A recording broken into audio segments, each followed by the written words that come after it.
في كل لمحة ونفس عدد ما وسعه علم الله. اللهم صل وسلم وبارك على سيدنا محمد وعلى آله وصحبه في كل لمحة ونفس عدد ما وسعه علم الله. اللهم صل وسلم وبارك على سيدنا محمد وعلى آله وصحبه في كل لمحة ونفس عدد ما وسعه علم الله. بسم الله ما شاء الله، بسم الله ما شاء الله، بسم الله ما شاء الله، وما لم يشاء لم يكن، لا حول ولا قوة إلا بالله العلي العظيم، لا حول ولا قوة إلا بالله العلي العظيم، لا حول ولا قوة إلا بالله العلي العظيم. اللهم ارحمنا بالقرآن واجعله لنا إماما ونورا وهدى ورحمة. اللهم ذكرنا منه ما نسينا، علمنا منه ما جهلنا، وارزقنا تلاوته آناء الليل وأطراف النهار، واجعله لنا حجة يا رب العالمين. اللهم افتح لنا فتوح العارفين، وارزقنا فهم النبيين، واجعلنا من عبادك الصالحين والمتقين يا رب العالمين. بسم الله الرحمن الرحيم. قال المصنف رحمه الله تعالى: نفعنا الله بعلومه وبكتابه في الدارين، اللهم آمين يا رب العالمين. وبعد قال firman Allah. وبعد قال Allah berfirman, وَإِذَا طَلَّقْتُمُ النِّسَاءَ فَبَلَغْنَ أَجَلَهُنَّ فَلَا تَعْضُلُوهُنَّ أَنْ يَنْكِحْنَ أَزْوَاجَهُنَّ إِذَا تَرَاضَوْا بَيْنَهُمْ بِالْمَعْرُوفِ ذَلِكَ يُوعَظُ بِهِ مَنْ كَانَ مِنْكُمْ يُؤْمِنُ بِاللَّهِ وَالْيَوْمِ الْآخِرِ ذَلِكُمْ أَزْكَى لَكُمْ وَأَطْهَرُ وَاللَّهُ يَعْلَمُ وَأَنْتُمْ لَا تَعْلَمُونَ.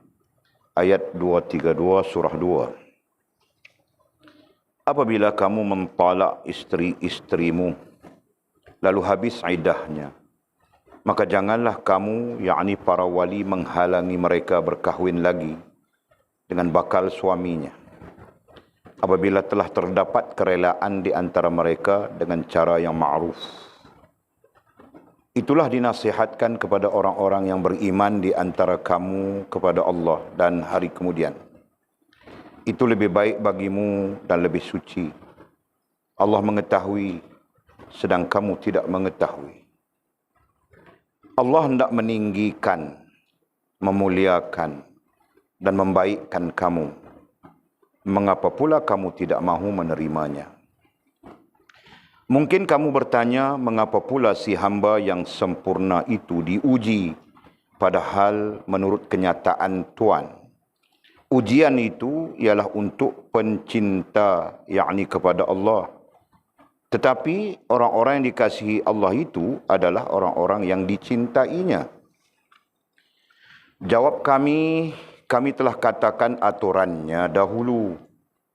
Dan kemudian kemungkinan perkecualian. Nabi besar Muhammad sallallahu alaihi wasallam adalah orang yang paling dicintai Allah. Tetapi mengapa baginda pun diuji paling hebat? Baginda pernah berkata, aku paling takut kepada Allah hingga kan tidak ada orang yang lebih takut kepada Allah daripada aku. Aku mendapat penderitaan yang paling hebat kerana Allah, hingga kan tidak ada orang yang sama penderitaannya seperti aku.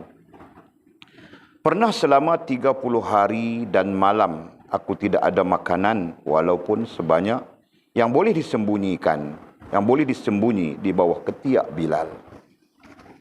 Sabda Nabi lagi, sesungguhnya kami dari golongan Anbiya ini sangat teruk diuji. Kemudian orang-orang yang di bawah peringkat kami, dan kemudian orang-orang yang di bawah peringkat itu, dan begitulah seterusnya.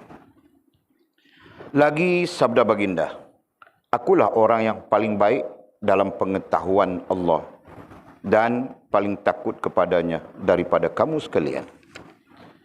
Bagaimana pula orang yang dicintai Allah itu diuji dan ditakuti padahal dia si hamba yang dicintai dan sempurna. Sebenarnya ujian itu ialah bertujuan untuk meninggikan taraf mereka di akhirat kelak. Kerana taraf kehidupan akhirat itu tidak akan ditinggikan kecuali melalui amal soleh dalam kehidupan dunia ini. Dunia ini ialah ladang untuk akhirat. Amal saleh anbiya dan aulia setelah membuat yang disuruh dan meninggalkan yang dilarang ialah terdiri dari sabar, rela dengan suka hati dan menyesuaikan diri dengan ujian itu. Selepas itu, ujian itu akan dihindarkan dari mereka dan mereka akan dapat mengalami kurniaan, keredaan dan kasih sayang Allah. Sehingga mereka menemui Allah subhanahu wa ta'ala. Kemudian kata musannif syarahan yang ke-72.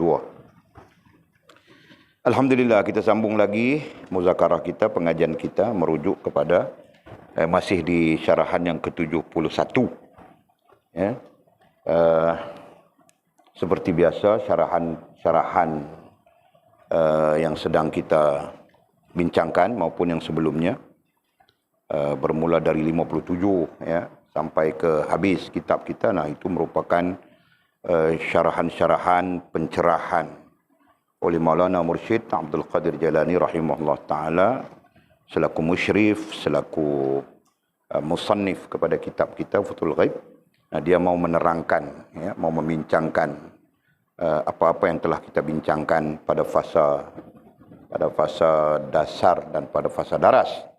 Nah, jadi di sana menuntut kita kepekaan, ya, menuntut sedikit kepekaan, jangan kepekaan. Nah, Walid ulang sebut dah, peka. Tahu tak? Yang menuntut kepekaan berarti kita perlu peka dengan isu-isu yang didatangkan pada syarahan-syarahan yang sedang kita baca dari 57 sampai habis, insya-Allah dengan izin Allah SWT. Ya, menuntut kita peka dari sudut relate, dari sudut menghubungkan.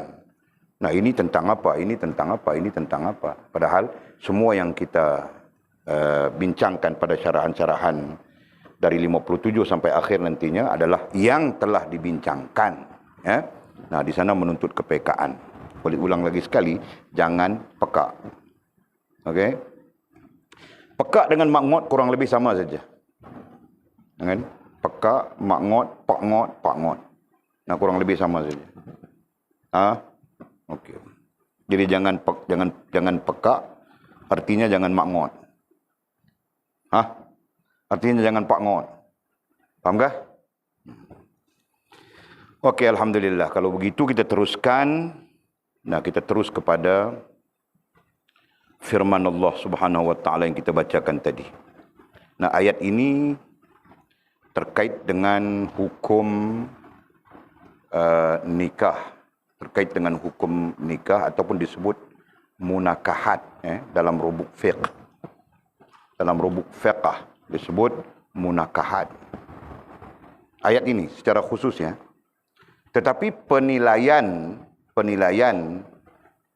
para ahli kerohanian agak berbeza ya. Penilaian para ahli kerohanian, dengar ya, jangan salah faham. Nah, ahli kerohanian, nah bukan ayat ini saja, bahkan pada banyak ayat di dalam Al-Quran, ya, daripada 6.666 ayat kah, ataupun pendapat yang lain 6.240 ayat lebih kah, kan? Nah, semuanya mempunyai penafsiran yang berbeza. Sebagai contoh, kamu orang boleh baca saja tafsir As-Sawi. Nah, ada di dalam perpustakaan kita di Dom sana. Nah, ada perpustakaan kita di Dom kan? Dalam tafsir As-Sawi sebagai contoh, ya. Tafsir yang digabungkan dengan Jalalain. Tafsir Jalalain dan disebut dengan Jalalain As-Sawi. Nah, dalam tafsir As-Sawi secara khusus, seluruh ayat-ayat Al-Quran itu ditafsirkan menurut disiplin ilmu tasawuf. Nah, jadi pengertiannya jadi lain terus. Faham tak? Nah, kau lihat tafsir ini begini, tapi kau lihat Sawi, nah nantinya lain. Faham tak? Jadi, untuk kita yang belajar ilmu teras agama ini. Nantinya kalau kau mau alim usuluddin, kau perlu merujuk kepada tafsir-tafsir usuluddin. Gitu kan? Hadis-hadis usuluddin. Itu peringkat terakhir. 10 tahun akan datang. Kan? Anjung nanti tua dalam kain saja. 10 tahun akan datang. Kan Anjung? Nah sekarang berapa? Sekarang dia 15, 16. 10 tahun akan datang jadi 26. Gitu kan? Nah tua dalam kain dia. Nah kalau dia mau belajar bagus.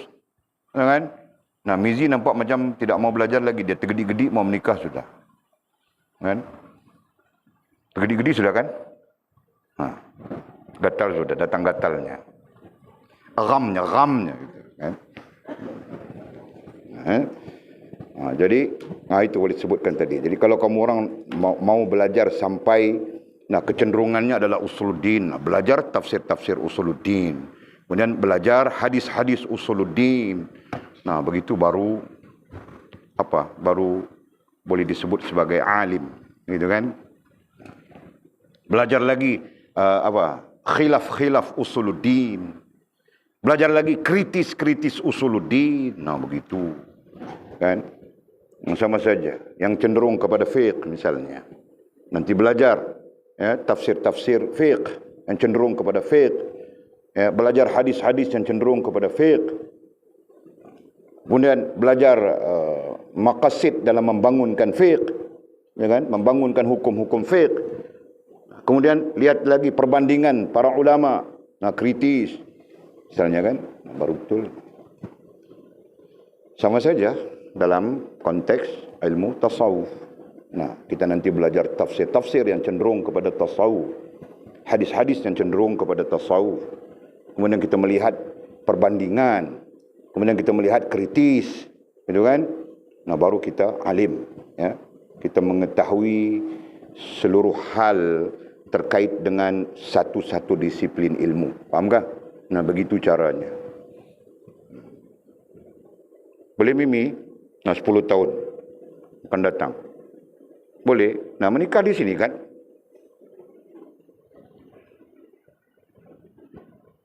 Kau senyum saja, Anjung. Aku bilang menikah di sini, kau senyum saja. Aku sekat dia orang jangan pulang. Boleh kah? Mau kah? Tidak mau. Nah, kasih dia orang pulang. Nah, Anjung setuju saya kasih kamu orang pulang. Fast mungkin dia sempat belajar, kerana dia bukan 10 tahun. Dia mungkin 25 tahun. Nah, mungkin lebih dari itu. Menantu kan?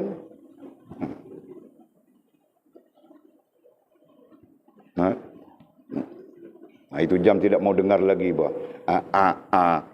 Tanya saja Apa Tanya saja terus jawab, Dalilnya ayat ini, hadisnya ini, kesepakatan para ulama'nya ini, kritisnya ini. Baru betul, Tidak mau dengar lagi, Itu jam menantu sudah. Anakku tiada, ada. Ada. Ingat tiada. Maaf ya. Okey, jadi musannif mursyid kita mendatangkan dalil, dan dalil ini secara spesifiknya, secara khususnya terkait dengan fiqh. Ya, terkait dengan fiqh. Jadi apa konsep tasawuf yang dilihat pada dalil ini? Nah, konsepnya adalah Allah Subhanahu wa taala mau meninggikan taraf hamba-hambanya. Itu konsepnya. Ya, Allah Subhanahu wa taala mau meninggikan taraf hamba-hambanya. Allah tidak mahu taraf hamba-hambanya itu rendah. Nah, kerana Allah Subhanahu wa taala mau meninggikan taraf hamba-hambanya, maka dalil ini menjadi dalil yang dirujuk secara tasawuf, sifatnya, keadaannya. Nah, perhatikan. Apabila kamu mentalak istri-istrimu,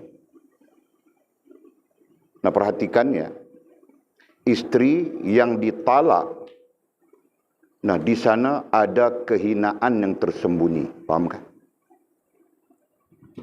Nah, walaupun kadang-kadang kehinaan itu dari suaminya, kehinaan itu dari suaminya. Paham tak? Suami yang jahat, nah istrinya bersih saja. Tetapi apabila berlaku talak dari sudut pandangan mata, mesti ada yang tidak kena, gitu kan? Paham tak? Dalam bahasa yang mudah, itu boleh disebutkan tadi. Isteri yang ditalak, maka dalam konteks manusia terbuka, dalam konteks manusia yang jahil, nah mereka akan memandang ada kekurangan, ada kelemahan, dan ada kehinaan di sana. Sebab itu wanita-wanita yang tertalak, berarti janda dia kan? Nah, hukum seorang janda itu lebih berat daripada hukum seorang anak dara. Tahukah? Nah, itu perlu belajar.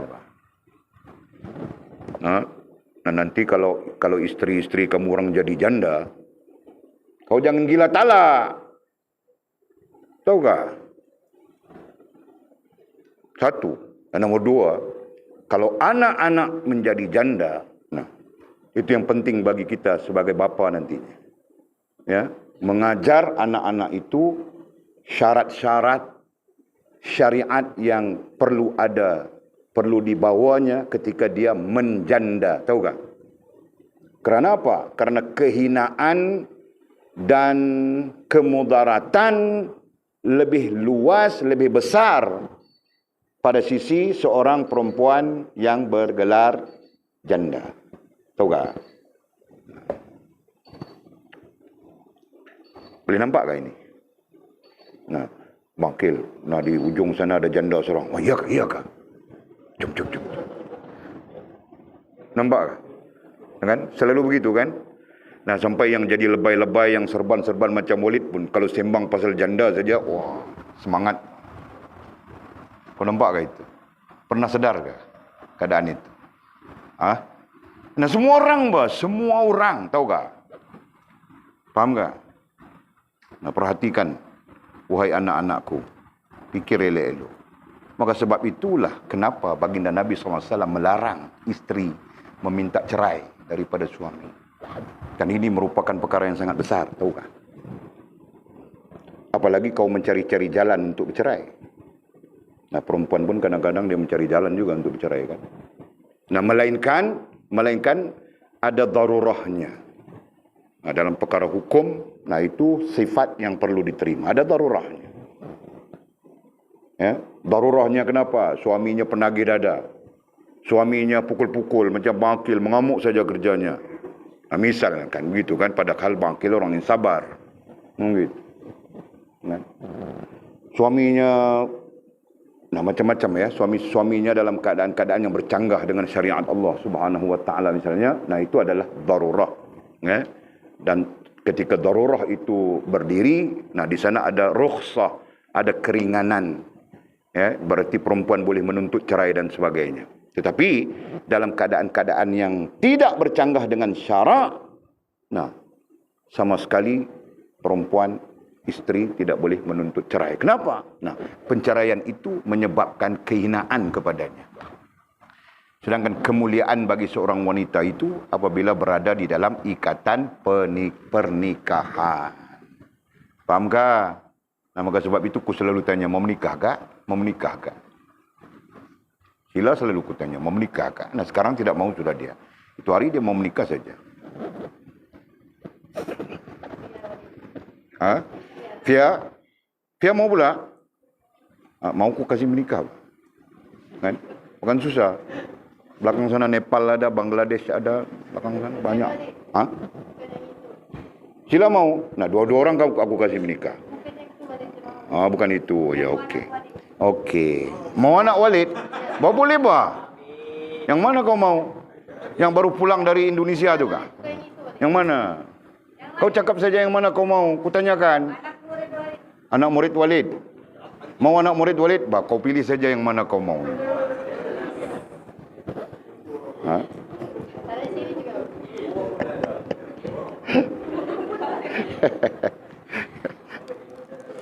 Okey, terserah kamu orang ya. Okey, perhatikan.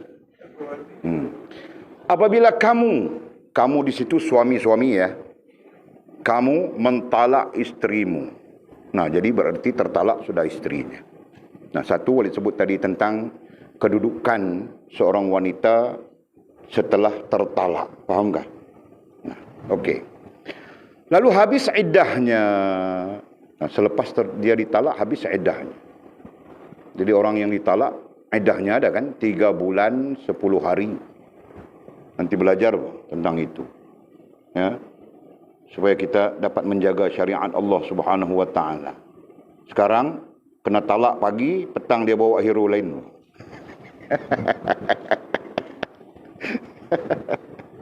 Ya kan?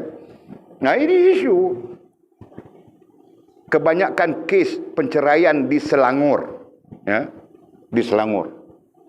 70% daripadanya, 70% daripada kes penceraian di Selangor adalah membabitkan isu isteri memiliki suami, memiliki couple, mau bilang apa? Kekasih lain. 70%. Ataupun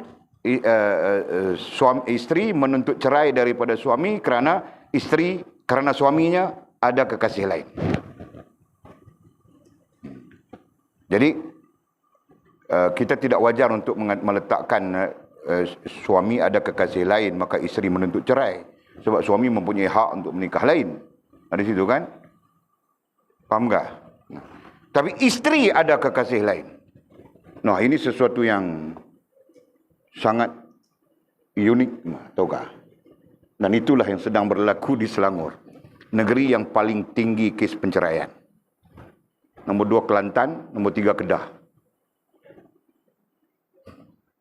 Nah, Kedah banyak janda, kau tahu tak?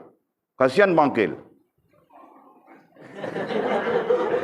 Itu semangat. Aku baru sebut janda saja semangat sudah.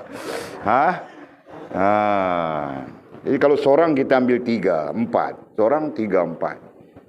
Nah, selamat semuanya kan?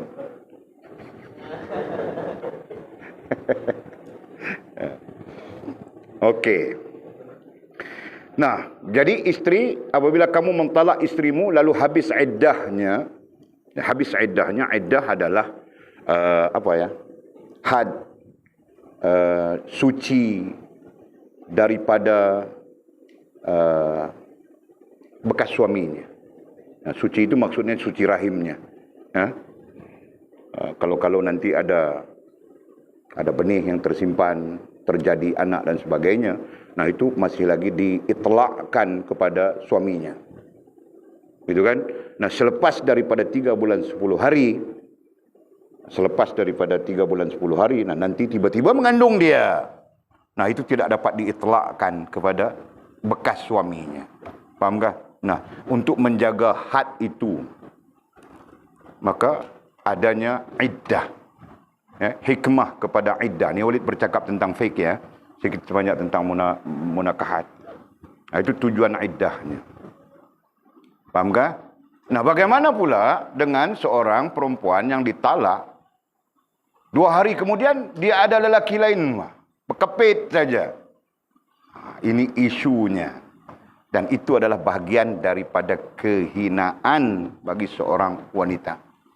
Sama saja kan? Nah, kalau lelaki pun, dia bukan boleh berkepit begitu, dia kena menikah, betul kan? Nah, jika dia tidak menikah, dia berkepit begitu, nah itu kehinaan bagi seorang lelaki. Cuma dari sudut pandang manusia, antara lelaki dengan perempuan, si lelaki pun dia berkepit juga, bercerai seminggu, nah dia berkepit heroin baru. Kan?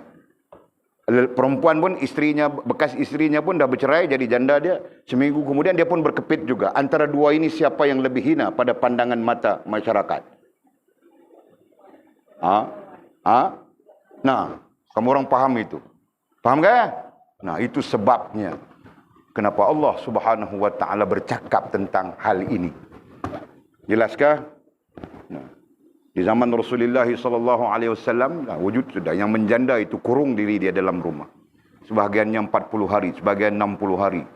Nah, dalam arti kata lain, mereka beriddah dalam keadaan berkurung di rumah. Nah, mana ada itu sekarang? Tidak ada, Pak. Kan? Dia boleh, kenapa aku tidak boleh? Itu. Kan? Mudah-mudahan Allah menyelamatkan kita semua. dari perkara-perkara yang merusakkan agama, merusakkan hubungan kita dengan Allah Subhanahu wa taala. Okey. Maka janganlah kamu, nah, sisi lain habis tentang iddah, tentang isteri yang menjanda, kemudian yang ditalak, kemudian tentang iddah. Panjang ceritanya nanti lihat dalam kitab fiqh ya. Okey. Maka janganlah, nah ini tegahan. Tegahan kepada siapa? Kepada para walinya. Maka janganlah kamu, yakni para wali. Wali di sini bukan maqamat. Nah, wali di sini adalah nasab. Wali di situ adalah nasab. Faham kah? Nah, faham perbezaan itu. Wali di sini bukan maqamat, wali di sini adalah nasab. Nasab berarti keturunan, ya. Nasab berarti keturunan. Nah, wali bagi seorang perempuan itu adalah yang memperturunkannya. Itu kan bahasa. Tentu ayahnya. Itu kan ayah kandungnya. Dia bilang nasab. Nah, maka janganlah, oh nangis. Maka janganlah kamu, yakni para wali, menghalangi mereka berkahwin lagi dengan bakal suaminya. Nah, mereka mau kahwin, dari para wali jangan halang, jangan tegah, ya. Para wali berarti para wali nasab yang kita maksudkan tadi. Nah, tidak boleh menegah anaknya yang mau berkahwin lagi dengan syarat selepas iddahnya. Itu kan? Nah, walinya tidak boleh menegah, apalagi dudanya. Paham tak? Nah, sekarang masalah yang timbul, dudanya jadi gila talak. Dia menegah-negah saja si istrinya mau menikah lain. Ada kes begitu banyak. Kan? Dia talak sudah. Istrinya mau menikah lain selepas iddah, nah dia menegah-negah saja. Nah, tidak cukup jalan, tidak boleh dengan jalan lain, dia sihir. Dia main sihir. Dengan itu kejahatan seorang lelaki. Nah, tapi mutakhir ini bukan kejahatan seorang lelaki, perempuan pun main jahat juga, Pak. Kan? Nah, kita di sini berdepan dengan berbagai-bagai kes. Kan? Nah, ada kalanya perempuan pun main sihir juga.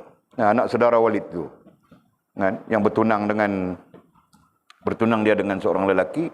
Nah, lelaki ini sebenarnya dulu pernah berkawan dengan perempuan ini, tapi dia kemudiannya memutuskan hubungan dengan perempuan ini, mau menikah dengan anak saudara Walid ini. Ya kan? Nah, Walid pun tidak tahu bahawa dia punya ceritanya bagaimana, kita tidak tahu. Nah, perempuan itu tidak puas hati. Nah, main sihir dia. Nah, anak saudara Walid pun cakap siam, menari siam, semua ada. Tahu tak? Nah, itu satu jenis. Satu keadaan. Nah, artinya apa? Artinya berbagai keadaan boleh berlaku. Disebabkan kejahatan. Kan? Ataupun disebabkan, nah, kejahatan itu nantinya dipengaruhi oleh kejahilan dan sebagainya. Jadi, Walid mau cakap apa? Mau cakap hal ini ada. Gitu kan? Nah, masuk saja dalam maklumat kamu orang bahawa hal-hal sebegini boleh berlaku. Nah, begitu. Okey. Jadi walinya tidak boleh menegah. Maka janganlah kamu, yakni para wali, menghalangi mereka berkahwin lagi dengan bakal suaminya apabila telah terdapat kerelaan. Apabila telah terdapat kerelaan, ai persetujuan. Nah, dalam fiqahnya bilang keredaan antara mereka. Jadi si lelakinya reda untuk menerima si perempuan ini sebagai isteri. Nah, si perempuan ini pun reda untuk menerima suami lelaki ini sebagai suami. Kan? Mungkin si perempuan janda, si suami anak turunan macam Walid. Mungkin. Kan? Mungkin perempuannya janda, si suaminya duda. Kan? Mungkin perempuan janda, si suaminya masih ada isteri lagi, tapi untuk yang kedua, ketiga, keempat. Nah, begitu. Nah, di situ tidak menjadi kesalahan. Tidak menjadi kesalahan. Ya, paham tak? Paham tak, Sofia? Nah, kau perlu dengar ini, bang. Kan? Ya.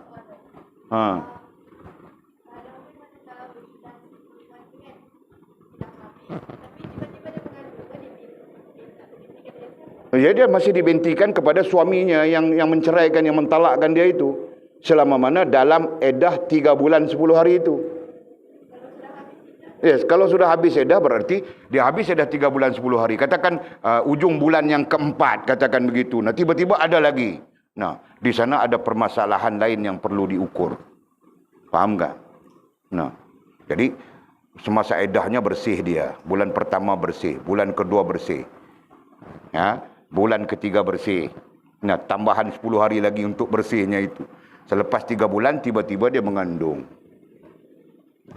Berarti jadi itu dalam konteks syariatnya. Nah, ada kaedah lain untuk mengukur siapa kau mengandung itu daripada siapa. Nah, begitu kan? Fahamkah? Nah, nanti kamu orang belajar dalam fiqh munakahat. Abu Ya nanti mengajar kamu orang. Walid malu bawa cakap munakahat ini. Betul. Biar Abu Ya kerana dia ayah. Abu Ya itu adalah ayah. Nah, ayah boleh bercakap. Nah, Walid kan teruna, nak teruna, malu bawa cakap. Okey.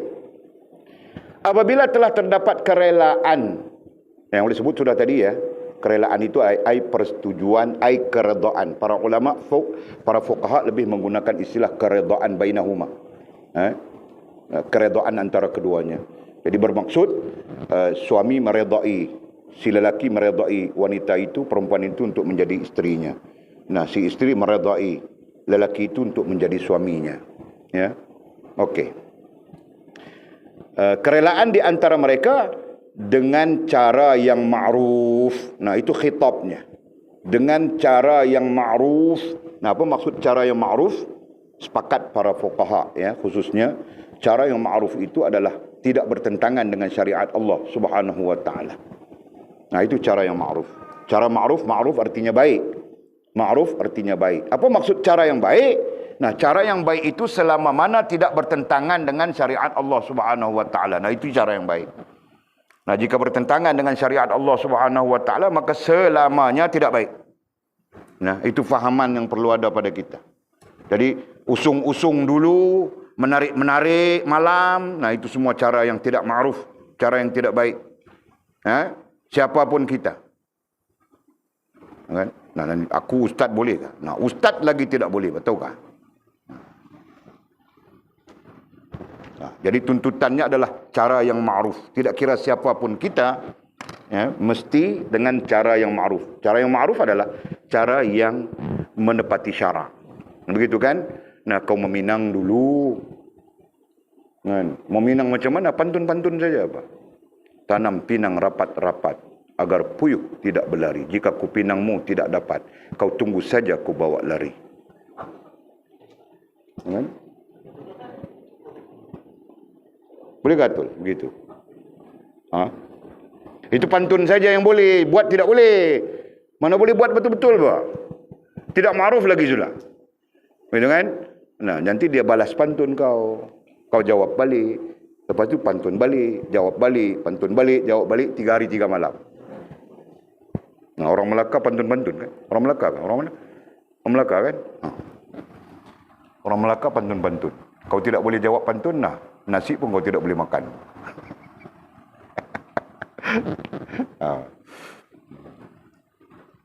Okey, ma'ruf ya. Jadi Walid bukan bercakap spesifik khusus ya tentang munakahat ini. Nah, ma'ruf itu artinya mengikut syariat Allah SWT. Nah, minang elok-elok. Kan? Pakcik saya Muhammad Akil mau meminang anak pakcik si Jamilah. Dan saya jatuh hati kepada si Jamilah. Saya sangat ingin memperisterikan si Jamilah. Nah, begitu Abang Akil.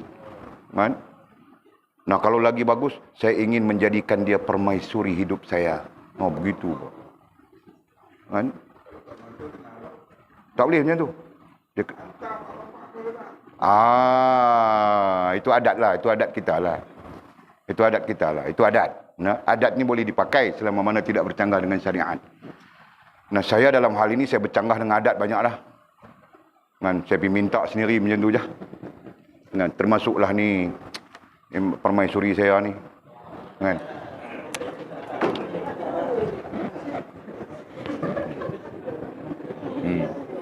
Saya minta macam tu ya. Angkat telefonnya, panggil bapak terus. Begitu kan, kan? Panggil bapak terus. Bapak, saya ni nama macam ni, Amir Hamdan. Saya berkenan kepada anak bapak ni, saya dah nak memperisterikan dia. Macam itu aku, hero kan?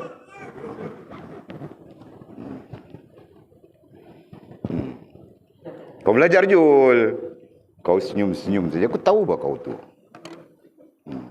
Okey, ya, dia sudah minta, sudah dipersetujui oleh walinya, begitu kan? Nah, itu dalam konteks fiqahnya nanti ada apa ya? Ada territory. Ada nah kami jauh ni, kami berada di tempat yang jauh daripada marhala. Dalam fiqahnya bilang marhala misalnya, nah ada hukumnya nanti begini ada kaedahnya kan. Itu. Okey.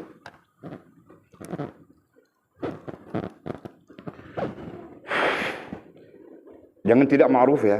Jangan tidak ma'ruf. Jadi yang tidak ma'ruf itu apa? Sebaliknya. Nah, macam mana kau menikah dulu belakang hutan kelapa sawit ini? Alam.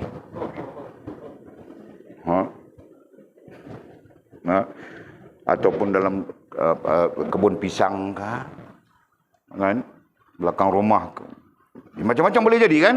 Nah, itu bukan ma'ruf. Nah, itu berdosa sudah. Kan? Nah, berdosa bermula dari mana? Berdosa itu bermula daripada kau bilang dia, aku cinta kau. Nah, berdosa bermula dari situ sudah. Tukah? Sebab janda, nah itu ada perbezaannya. Anak dara, kau tidak boleh bilang dia, aku menyintaimu jika kau tidak berhasrat untuk menikahinya. Faham tak? Nah, itu kuajar sudah. Kalau anak dara. Nah, kalau janda, kau tidak boleh bilang dia, aku mencintaimu, aku mau menikah denganmu. Melainkan kau mempunyai tujuan betul menikah dengannya. Faham tak? Nanti kita belajar, kenapa orang perempuan kita tidak boleh begitu? Ada sebabnya. Okey?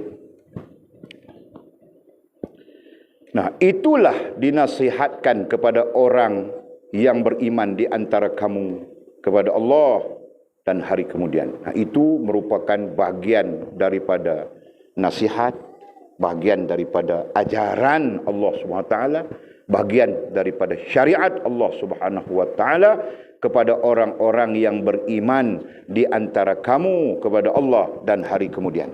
Nah, maksudnya orang yang beriman kepada Allah dan beriman dengan hari akhirat, nah berpegang dia kepada ma'ruf dalam hal-hal yang kita sebutkan tadi. Fahamkah? Nah, jangan kita jadi janda saja kita mau lompat macam kera atau kera, macam monyet. Jadi janda saja lompat macam monyet. Bebas sudah aku. Nah, malam-malam hari ini naik motor ini, besok naik motor Jul, lusa naik motor Mizi, tulat naik motor Adib. Nah, besok panjat motor si Abang Akil. Nah, jangan bah. Kan? Jagalah diri kita. Itu kan? Okey. Itu lebih baik bagimu, kata Allah SWT. Itu. Nah, itu. Apa itu? Nah, ada tiga keadaan di sana. Pertama, kadang-kadang menjanda itu lebih baik bagi kita. Tapi syaratnya perlu jaga kehormatan kita. Itu kan? Nah, yang keduanya, wali. Ya, membenarkan, mengizinkan. Jangan menyekat anaknya yang mau menikah. Ya? Nah, itu yang keduanya. Itu lebih baik yang keduanya. Dan yang ketiganya, kita terus berdiri di dalam ma'ruf. Terus berdiri di dalam kebaikan. Nah, tiga hal di situ. Nah, itu lebih baik bagimu. Nah, semua itu sebenarnya lebih baik bagi kita. Dan lebih suci, bahkan lebih bersih. Lebih suci, lebih bersih. Bersih dari apa? Bersih dari dosa, noda dan dosa. Bersih dari kotoran-kotoran. Dalam tafsiran ilmu tasawufnya adalah bersih daripada kotoran-kotoran yang merosakkan hubungan kita dengan Allah Subhanahu wa ta'ala. Nah, kotor saja kita. dalam hal nikah kahwin, kotor. Dalam hal sosialisasi, kotor. Dalam hal itu kotor, dalam hal ini kotor, semua kotor. Nah, di mana bersihnya?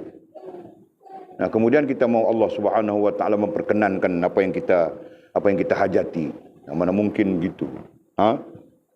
Takutlah kepada Allah Subhanahu wa taala. Kemudian apa? Allah mengetahui. Allah mengetahui. Sedang kamu tidak mengetahui. Allah Maha tahu, sedangkan kita sebenarnya tidak tahu. Ya. Jadi berdasarkan kepada dalil ini, nah, itu yang kita sebut awal tadi ya, Allah Subhanahu wa taala mau mengangkat taraf kita daripada rendah kepada tinggi, atau Allah Subhanahu wa taala mau meninggikan taraf hamba-hambanya. Nah, sebab itu diajarkan kepada kita tentang syariat-syariat terkait dengan keadaan kita. Ya, syariat-syariat terkait dengan keadaan. Nah, menjanda. Jadi keadaan janda itu apa syariatnya? Gitu kan? Nah, nantinya para wali. Nah, anakmu janda. Nah, keadaan para wali ketika anak menjanda, nah, macam mana keadaannya? Begitu. Faham kan? Dan pada keseluruhannya semua mesti berdiri di atas ma'ruf. Jelas. Nah, nanti kita pun jadi suami, mana tahu kan keadaan ni boleh jadi saja. Pulang dia bawa beg besar apa? Nangis sudah. Kenapa? Aku telah diceraikan oleh Mizi bilang. Nah, mula-mula kita pun emosi juga. Kenapa? Kenapa kau bercerai dengan Mizi? Kenapa Mizi? Marah-marah. Rupa-rupanya kau minta duit dengan Mizi banyak-banyak, mau beli kau punya barang kemas sebenarnya, kan? Itu contoh, ya, memuaskan diri kau dengan. Jadi itu ada isunya di sana, paham tak? Okey. Jadi kata musannif, Allah hendak apa? Allah hendak meninggikan, memuliakan dan membaikkan kamu. Nah, pada keseluruhannya yang kita sebutkan tadi, nah, tujuannya adalah Allah mau meninggikan. Ya, Allah mau meninggikan. Nah, kalau meninggikan itu meninggikan apa? Tetap maqam kan? Tetap maqamat saja. Allah mau meninggikan maqamat, memuliakan maqamat kita dan membaikkan kita. Nah, itu tujuan. Sebab itu Allah mengikat kita dengan ma'ruf. Ya. Allah mengikat kita dengan ma'ruf walaupun isunya terkait nikah, terkait munakahat. Nah, di sana Allah Subhanahu wa taala mau yang menjadi janda itu, ya, siapapun yang menjadi janda itu berada di dalam ma'ruf. Gitu kan? Nah, gitu. Ayat ini bukan saja terkait dengan janda, pada hakikatnya yang jadi duda itu pun terkait dengan ma'ruf. Gitu kan? Yang jadi walinya nanti juga terkait dengan ma'ruf. Nah, begitu. Nah, kita yang duda tidak, janda tidak, apapun tidak ini, nah lebih-lebih lagi terikat dengan ma'ruf. Nah, jangan buat jahat. Kau nampak 10 anak dara orang pun, cantik macam mana pun, kau jangan buat jahat. Kenapa? Kerana kita terikat dengan ma'ruf. Faham tak, Mizi? Kenyit mata lagi, itu jahat sudah. Jangan, bah. Nanti mata kau cepat buta. Tuh.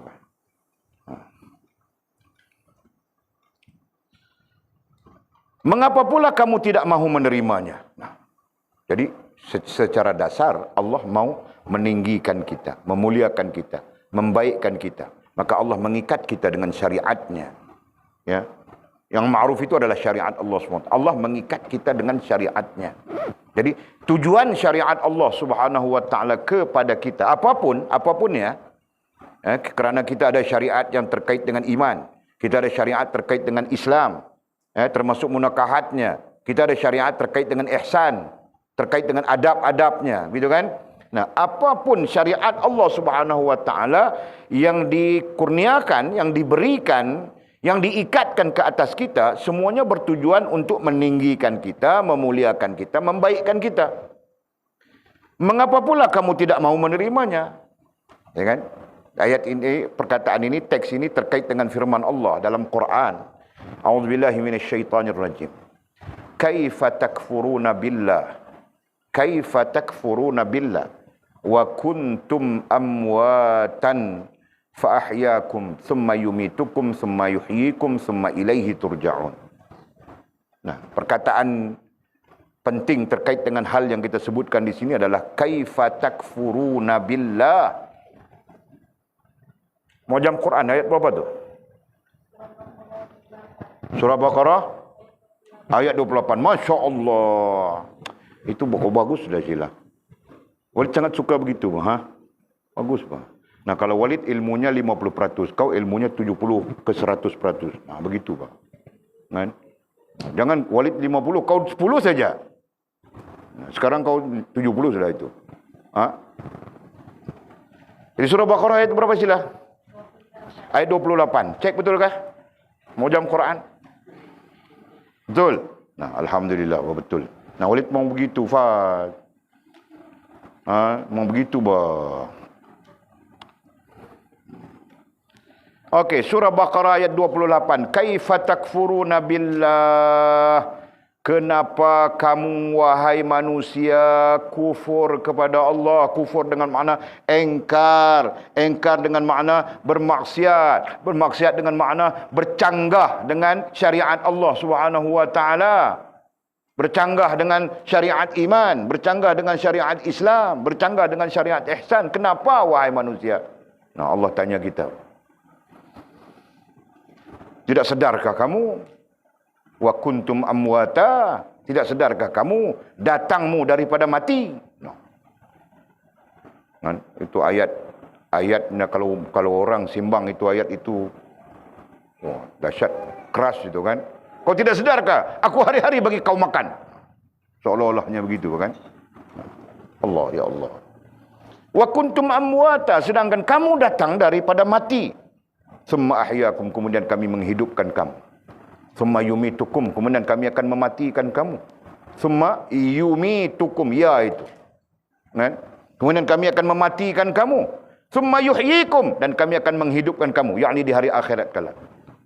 Summa ilaina turja'un, kemudian kamu akan kembali menghadap kami. Nah, Allah kasih warning, amaran kepada kita. Nah, pertanyaannya kenapa? Ya, kenapa kita manusia sanggup, mampu, boleh engkar kepada Allah Subhanahu wa taala? Engkar, bercanggah dengan syariat Allah Subhanahu wa taala, bermaksiat dengan Allah.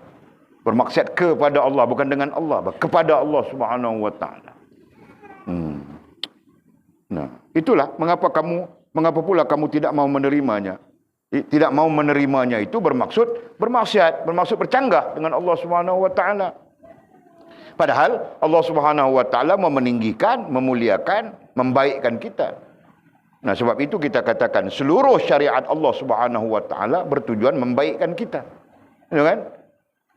Seluruh syariat Allah Subhanahu wa taala terhimpun dalam satu istilah namanya agama. Agama tujuannya untuk membaikkan kita. Bukan untuk menjadikan kita tidak baik. Tidak ada orang yang mengikut agama menjadi tidak baik. Apabila terjadi tidak baik, itu adalah kerana dia tidak mengikut agama. Gitu kan? Jadi jangan terkejut. Pakai kepala lebay dia. Bawa lari anak darah orang. Nah, kerana dia tidak mengikut agama. Faham tak? Faham tak, Mizi? Nah, jadi kau jangan tidak ikut agama, Mizi. Ku pukul kau. Dari sini sampai Sabah. Tahukah?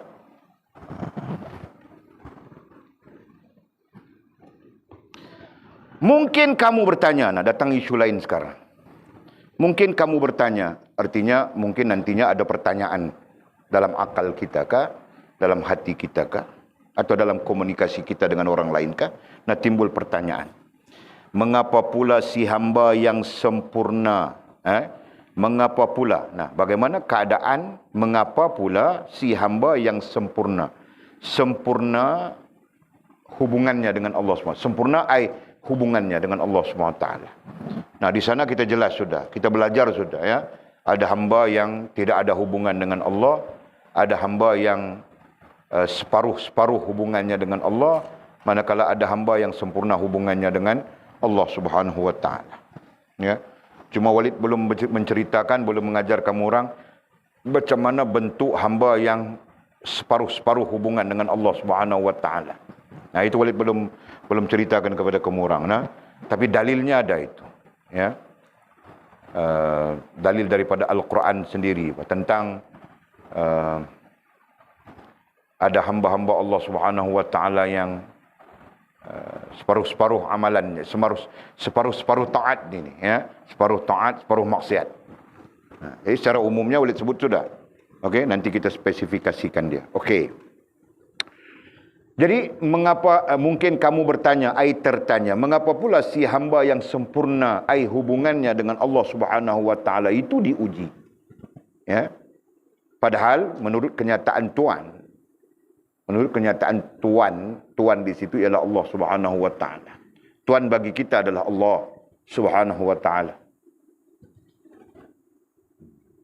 Jadi hambanya yang sempurna hubungan dengannya pun diuji, ya kan? Padahal menurut kenyataan Tuhan, Allah Subhanahu wa taala, berarti ada dalilnya di sana. Ada dalil Al-Quran tentang itu. Nah, ujian itu ialah untuk pencinta-pencinta, yakni kepada Allah. Ya, ada dalil terkait dengan ujian itu ialah untuk pencinta-pencinta kepada Allah. Tetapi orang-orang yang dikasihi Allah itu adalah orang-orang yang dicintainya, dan orang-orang yang dikasihi oleh Allah SWT itu adalah orang-orang yang dicintai oleh Allah SWT. Justru kenapa Allah menguji? Sedangkan mereka telah sempurna hubungan dengan Allah SWT. Nah, pertanyaan sekitar itu. Pertanyaan ini sudah tentu orang yang berada di peringkat makamatnya mungkin di peringkat yang tinggi, gitu kan? Nah, kalau di peringkat awam kita sebegini, nah tidak mungkin kita bertanya ini, gitu kan? Di peringkat orang awam adakah yang bertanya begini? Nah, pada pengamatan Walid mengaji, mengkaji, meneliti, nah orang awam tidak akan bertanya begini. Orang awam lebih cenderung bertanya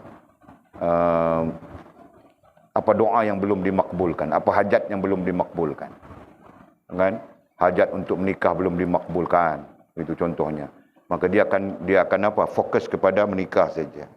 Ya Allah, kabulkanlah aku untuk menikah dengan fulan binti fulan, fulanah binti fulanah. Nah, itu saja. Lebih-lebih Rabbana atina fid dunya hasanah wa fil akhirati hasanah wa qina azabannar. Ya kan? Nah, sekurang-kurangnya berdoa juga kan? Nah, jadi siapa yang bertanya soalan begini? Nah, jawapannya orang yang bertanya persoalan begini adalah orang-orang yang berada di maqamat yang tinggi. Ya. Jadi kita belajar sudah maqamat yang tinggi itu melepasi muqarrabin. Nah, di sana berarti salihin, syuhada, siddiqin. Pertanyaan. Nah, katanya jawab kami Maulana Mursyid kita, Syekh Abdul Qadir Jailani rahimahullahu ta'ala. Nah, dia yang menjawab. Nah, jika ada pertanyaan sebegitu, maka ini jawaban beliau. Ya kan? Nah, sudah sempurna hubungan dengan Allah, masih lagi diuji kah? Misalnya. Ya, bentuk pertanyaan itu mungkin berbeza-beza. Ya kan? Jadi pada satu sisi, sempurna hubungan dengan Allah SWT berarti tidak perlu diuji lagi. Lepas sudah. Berbahagia sudah. Happy sudah. Ya kan? Macam orang menikah. Dia mau menikah, ujian mau menikah itu macam-macam. Duit tidak cukup lah, itulah, inilah. Gitu kan? Nah, tiba-tiba selesai boleh menikah. Nah, happy dia. Berbangga dia, jadi raja sehari. Sebab itu orang panggil raja sehari, kau tahukah? Mau tahukah kenapa orang panggil raja sehari? Nah, jadi raja apa dia? Satu hari saja. Nah, hari keduanya kepala dia pening sudah. Tahu tak? Nah, hari pertama itu dia raja apa? Dengan tengkoloknya, dengan kerisnya. Kan? Orang nyanyikan lagu lagi. Selamat pengantin baru. Gitu. Betul kan? Kan? Raja sehari dia. Orang datang kipas-kipas dia. Ada peluh-peluh keluar orang ambil. Betul kan? Nah, Raja Sehari. Aku pun kena juga, tahu tak? Raja Sehari.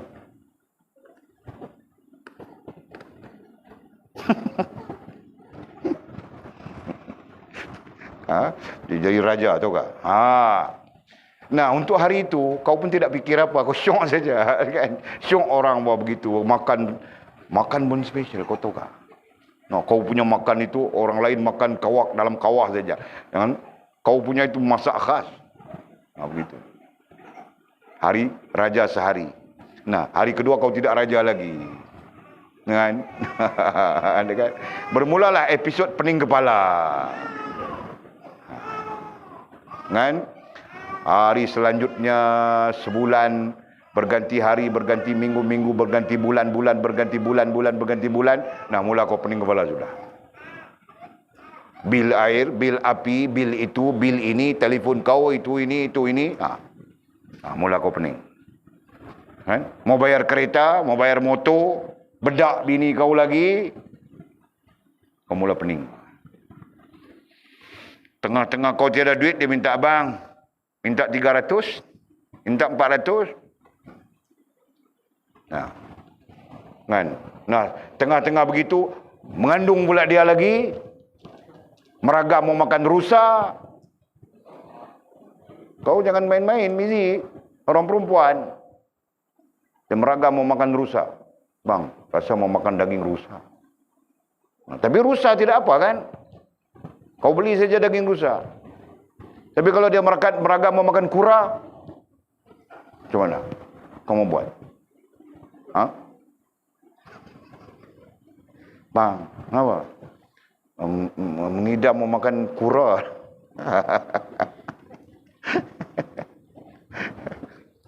Ada kan? Nah, Oli pernah jumpa apa? Isterinya mengidam mau makan daging babi. Macam mana mau buat tu? Telefon Walid, macam mana mau buat ni isteri saya ni? Dia minta, kenapa? Dia mengandung tak? Ya mengandung, dia minta mau makan daging babi. Allah. Walid pun susah mau jawab, macam mana mau buat? Kan? Kalau kau mau buat macam mana manggil? Nah, kalau kau berada di tempat dia itu, macam mana kau mau buat?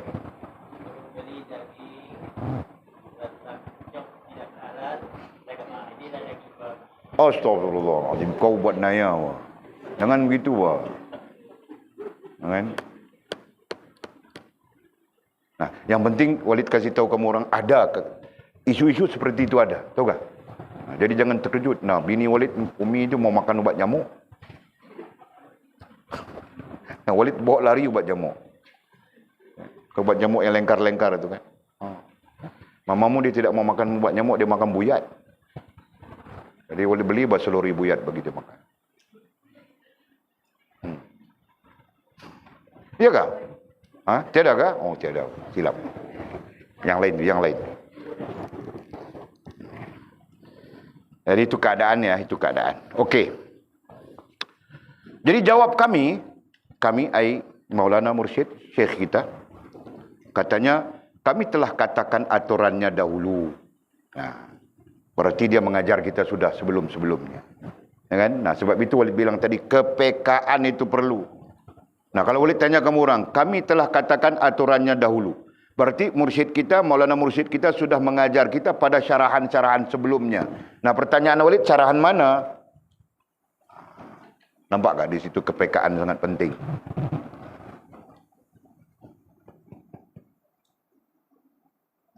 Syarahan mana?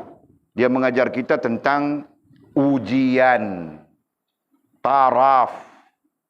Kita belajar sudah di sana tentang apa? Tentang tujuan ujian, jenis ujian, bentuk ujian.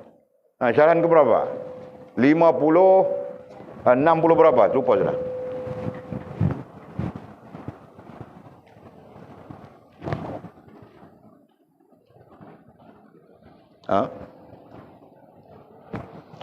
Tujuan ujian ada 4. Nah, itu diajar kepada kita. Dengan jenis ujian semua diajar sudah. Jadi di situlah kepekaan. Nah, Walid memang tidak PK. Kamu orang yang PK, perlu PK kan? Jadi tidak apa, Mizi, kasih tahu saja Mizi, tujuan ujian apa? Okey, kau sebut satu persatu.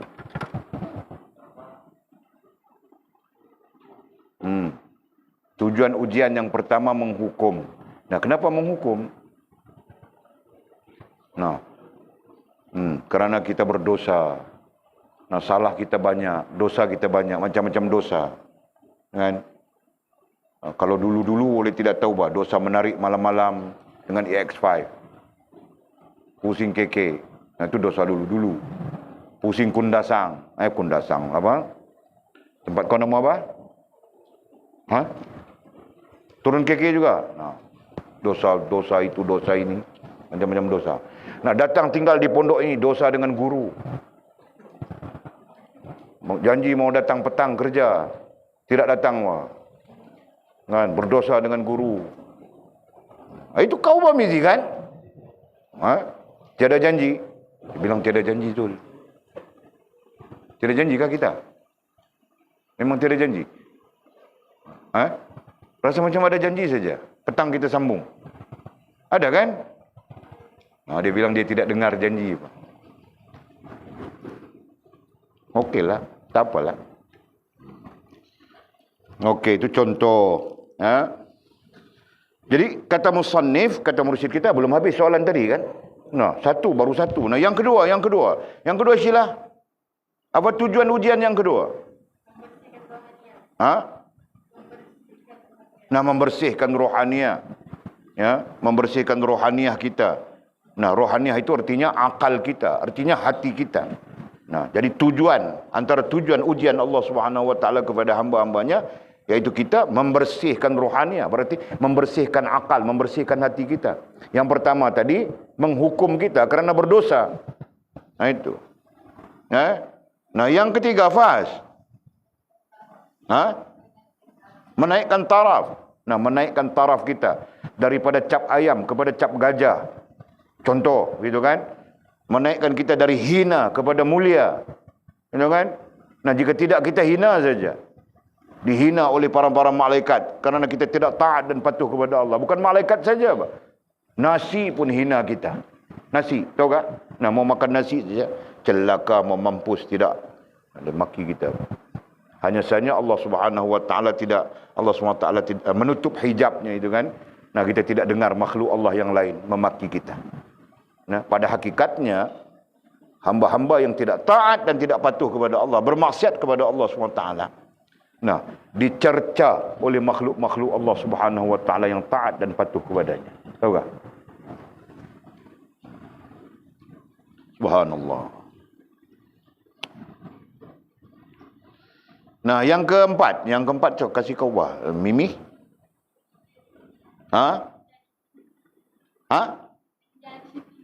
Menjadi pilihan. Nah, pilihan apa? Kau pilih siapa? Duda atau teruna?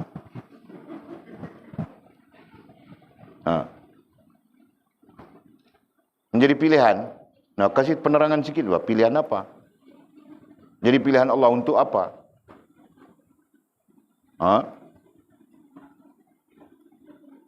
Untuk sempurna hubungan, pandai Mimi. Ya. Menjadi pilihan Allah Subhanahu wa taala berarti Allah memilih untuk mengangkat darjatnya, begitu kan? Meninggikan kedudukannya. Nah, ada dalilnya kan Mimi? Ada dalilkah Allah Subhanahu wa taala memilih hamba-hambanya? Ada dalilkah?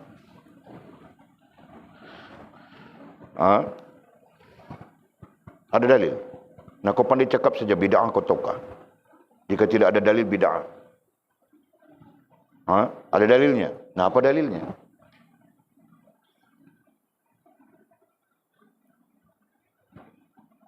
Nah, jika kau tidak boleh baca, kau kasih tahu saja. Surah apa? Ayat berapa?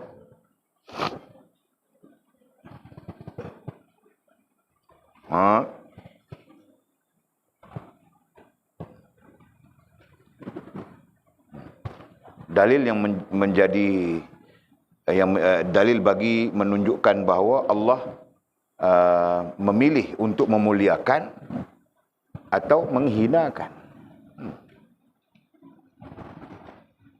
Nah, ingat ya. Qulillahumma malikal mulki tu'til mulka man tasha' wa tanzi'ul mulka mimman tasha wa tu'izzu man tasha wa tuzillu man tasha biyadikal khair innaka ala kulli syai'in qadir. Nah, itu dalilnya Mimi. Ya. Surah apa, ayat berapa tu? Surah Al-Imran ayat berapa? Ayat 127 bilang anjung. Betulkah Mu'jam?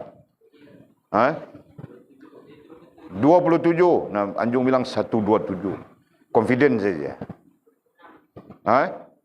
Ayat 26.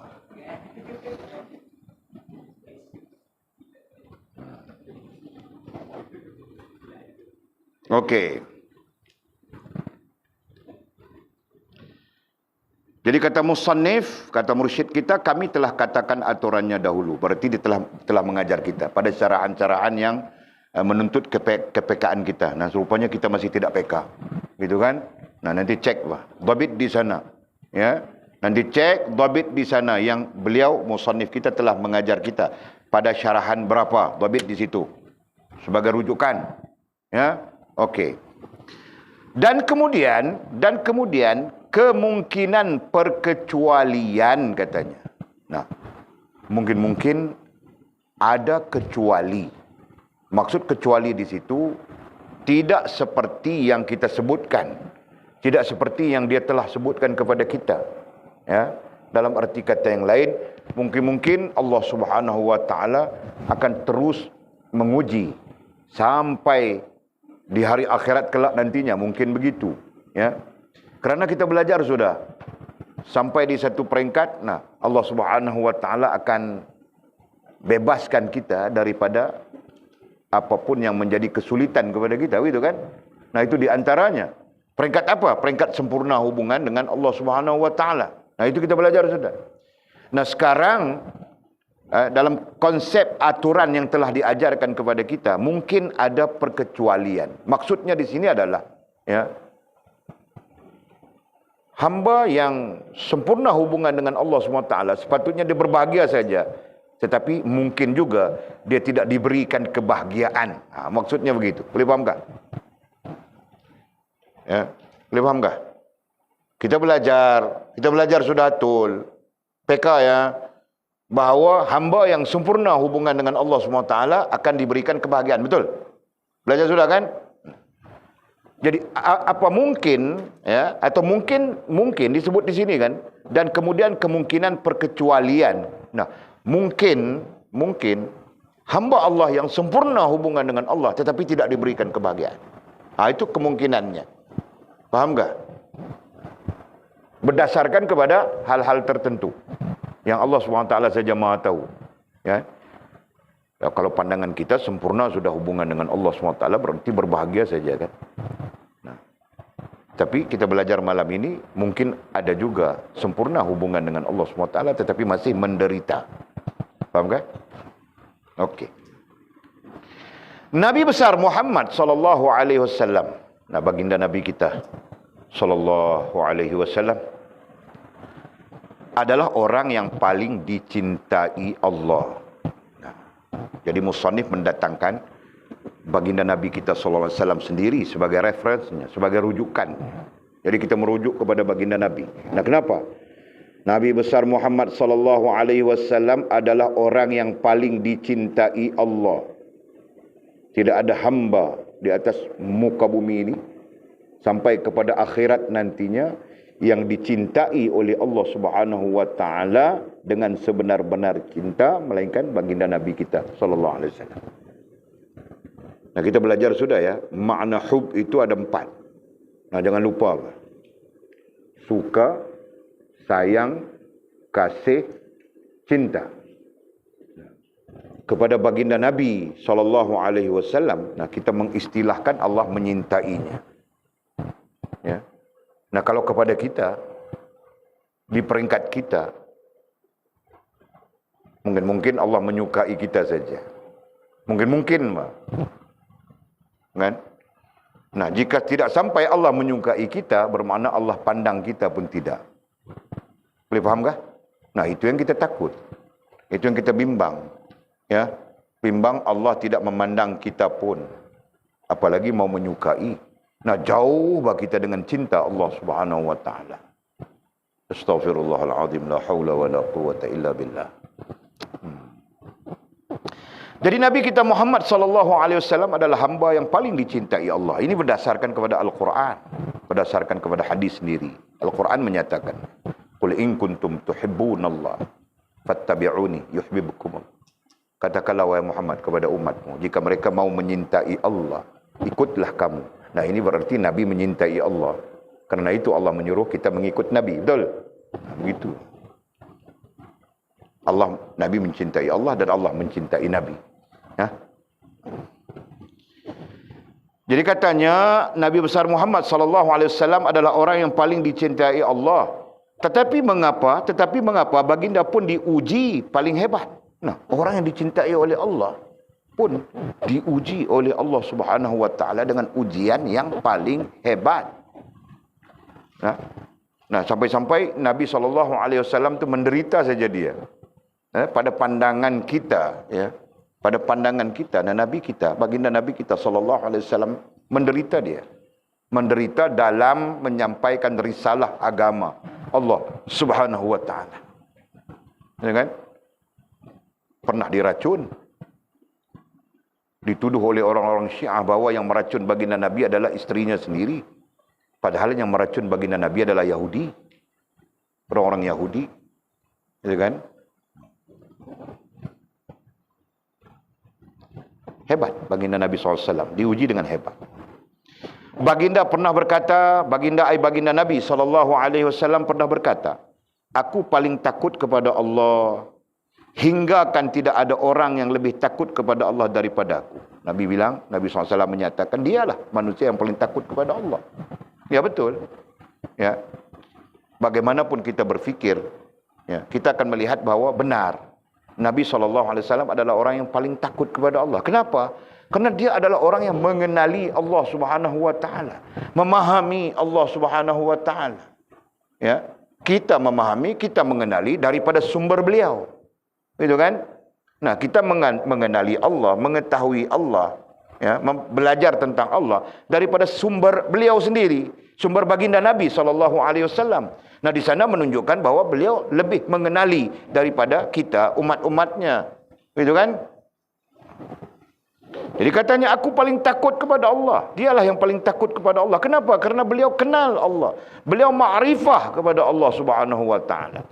Hingga kan tidak ada orang yang lebih takut kepada Allah daripada dia. Daripada aku, katanya. Nah, tidak ada orang, tidak ada umat yang lebih takut kepada Allah lebih daripada baginda Nabi. Kenapa? Baginda adalah ma'rifah.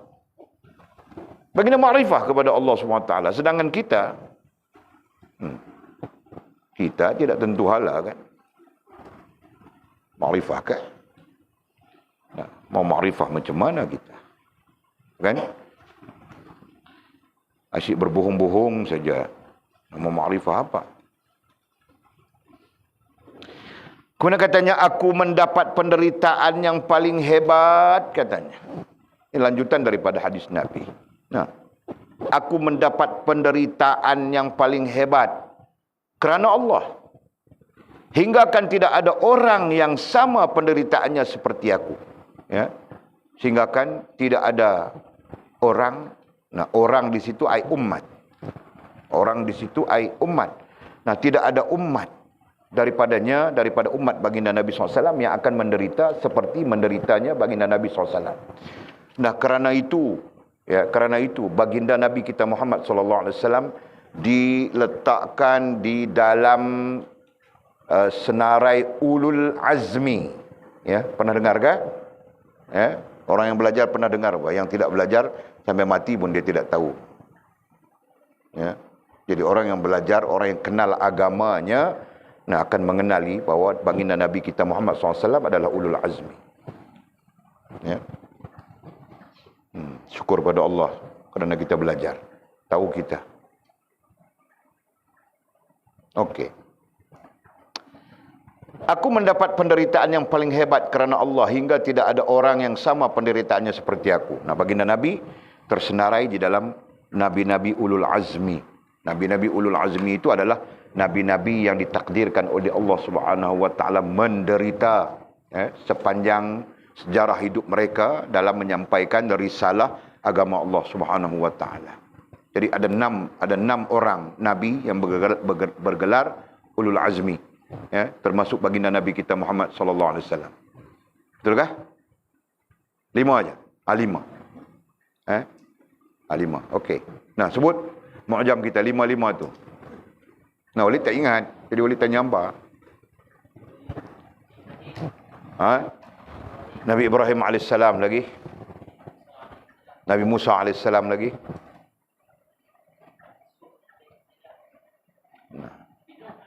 Nabi Nuh AS lagi. Nabi Isa AS. Nabi Muhammad sallallahu alaihi wasallam. 5. Nah, kelima-lima mereka ini mengalami penderitaan yang sangat hebat. Atas nama menyampaikan risalah agama Allah Subhanahu wa taala.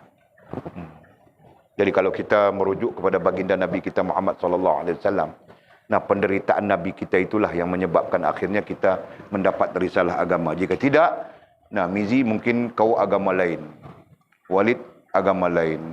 Nah kita orang semua agama masing-masing, tidak tahu agama apa. Kan? Mungkin agama memuja pokok-pokok besar. Kan? Nah, mungkin begitu. Nah, macam boleh cerita dengan kamu orang. Kalau orang Kedah ini sejarahnya ada pengaruh Hindu. Kerajaan Hindu Langkasuka. Kan? Nah, mungkin orang Kedah macam Walid ni Hindu. Nama Tanabalan. Anak lelaki Arotai Sami. Begitu pun boleh jadi, betul tak? Masya Allah, subhanallah. Dengan penderitaan Nabi SAW menyebarkan risalah agama, nah hari ini kita menerima Islam percuma saja. Islam yang indah, sangat indah. Kau kaji saja dari sudut manapun. Jangan kita buta ya. Kita perlu mengkaji keindahan Islam itu sendiri. Kan? Supaya kita boleh memberitahu orang lain. Kan? Di mana keindahan Islam? Nah, melihat keindahan Islam, memerhatikan keindahan Islam, dan sepakat dengan keindahan Islam. Hari ini orang putih nampak keindahan Islam. Orang Melayu buta, bukan setakat buta mata, buta perut lagi terhadap Islam. Tahukah? Nah, Walid sebut bah, Walid orang mau marah-marah. Orang Islam mau marah, Walid tampar sekor-sekor. Tahukah? Orang Melayu buta Islam, buta mata, buta perut. Orang putih, orang barat, orang Eropah, nah mereka celik mata terhadap Islam. Hari-hari Walid tengok video convert Islam, convert Islam, convert Islam, hari-hari. Rasa macam mau pergi menikah saja seorang di Amerika kah, di manakah yang masuk Islam. Rasa aku tidak berani bawa kau ni. Mizi. Mana buaya kita tidur ke dia? Oh, mesyuarat. Nah, kamu orang kalut-kalut apa? Mengaji 10 tahun lagi kau terbang pergi Britain ke France ke Jerman ke, kau pergi menikah di sana mah? Mau kalut apa anjung? Kau ni pun satu mangkuk. Mengaji 10 tahun. Nah, lepas 10 tahun balik minta duit sikit, mana? Aku mau pergi ke Jerman. Untuk apa? Aku mau menikah dengan orang Jerman. Aku tabit begini kawan jom. Tahukah? Mangkil 10 tahun kemudian, nah, balik saya mau terbang ke Amerika. Buat apa mangkil? Aku mau menikah dengan seorang di Amerika. Nah, aku tabit macam ni. Kan? Jadi kau minta duit, kau kasih tanya Walid buat apa? Minta duit Walid. Nah, cop kelapa sawit itu kita punya sekarang. Gitu bah. Kan? Macam itu baru betul. Jul, kau masih mau si Jetun itu kah? Simpang 3 itu. Jetun, Simpang 3 mau dia juga kah? Tidak mau sudah. Nah, kau pergi ke Perancis. Menikah seorang Perancis. Itu bah. Aku pun mau pergi juga bah. Okey. Pernah katanya, ini terkait dengan Nabi kita sallallahu alaihi wasallam. Pernah selama 30 hari dan malam. Allah subhanallah. Pernah selama 30 hari siang dan malam. Begitu maksudnya. Aku, kata Nabi, tidak ada makanan. Tidak ada makanan. Walaupun sebanyak yang boleh disembunyi di bawah ketiak Bilal, Bilal bin Rabah, sahabat baginda Nabi SAW. Berarti sikit makanan pun tidak ada. Faham tak? Nah, itu maksudnya. Nabi kita SAW kekasih Allah. Nah, kalau kekasih kita, dia tidak sempat lapar, tahukah? Nah, kalau dia lapar juga berarti dia malas masak. Betul kan? Oh, bang lapar, abang ni berapa? Kau yang malas masak, bah. Macam-macam ada di dapur itu. Nah, misalnya kan, dia bilang, apa yang ada? Nah, ada ubi keledek, ubi kentang, bawang. Kau makan bawang-bawang, kentang-kentang tu dulu.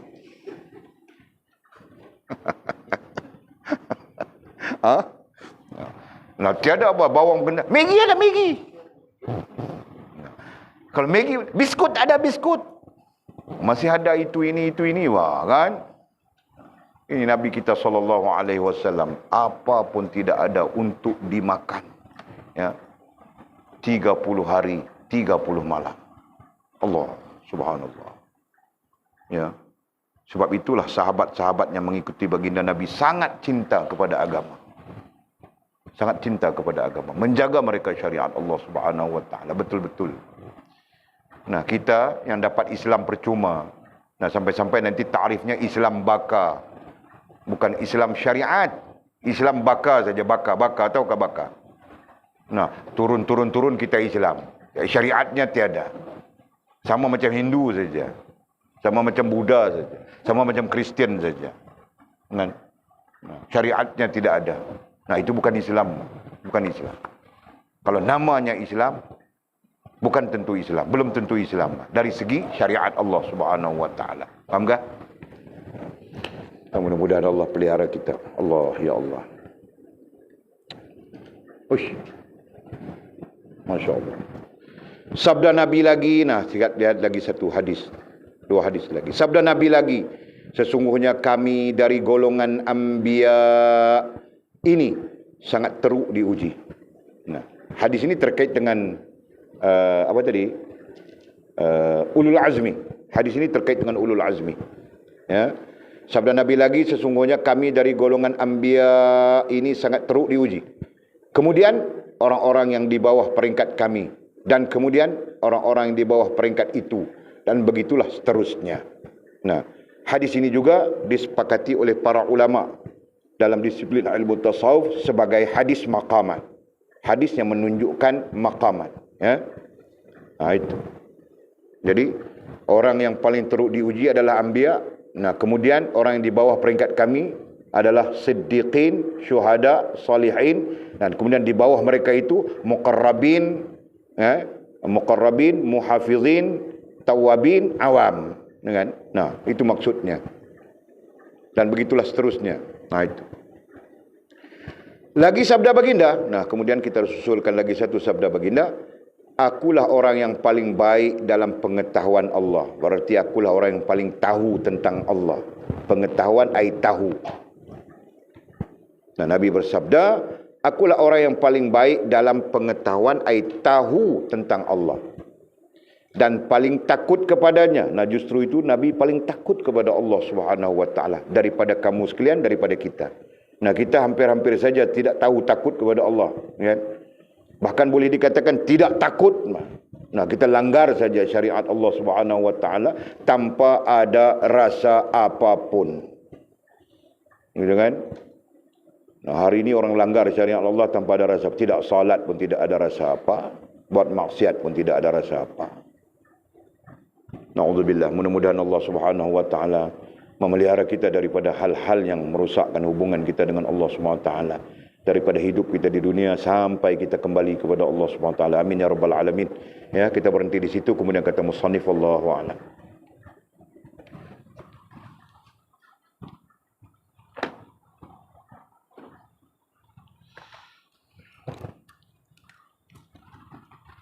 Ada soalan kah?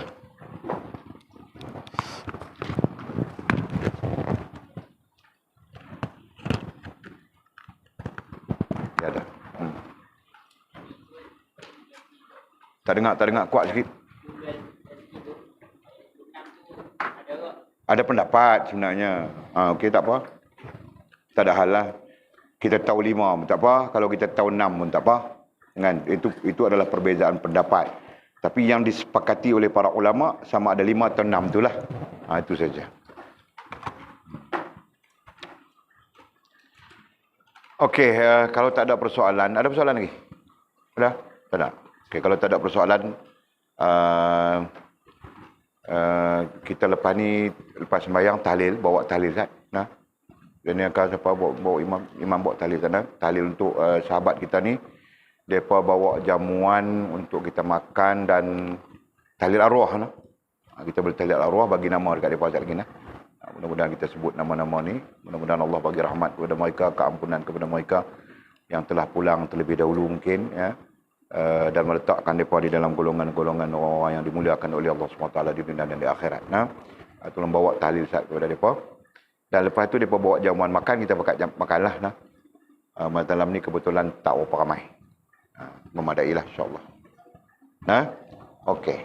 Bismillahirrahmanirrahim. Alhamdulillahirrabbilalamin. Wassalatu wassalamu ala asyrafil mursalin. Sayyidina wa maulana Muhammad.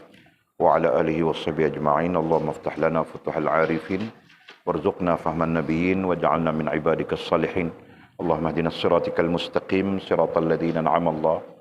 من النبيين والصديقين والشهداء والصالحين اللهم ربنا افتح بيننا وبين قومنا بالحق وأنت خير الفاتحين اللهم أعنا على ذكرك وشكرك وحسن عبادتك اللهم فقهنا في الدين وعلمنا التأويل اللهم فقهنا في الدين وعلمنا التأويل اللهم فقهنا في الدين وعلمنا التأويل وصلى الله على سيدنا محمد وعلى آله وصحبه وبارك وسلم والحمد لله رب العالمين تقبل الله منا ومنكم أقم الصلاة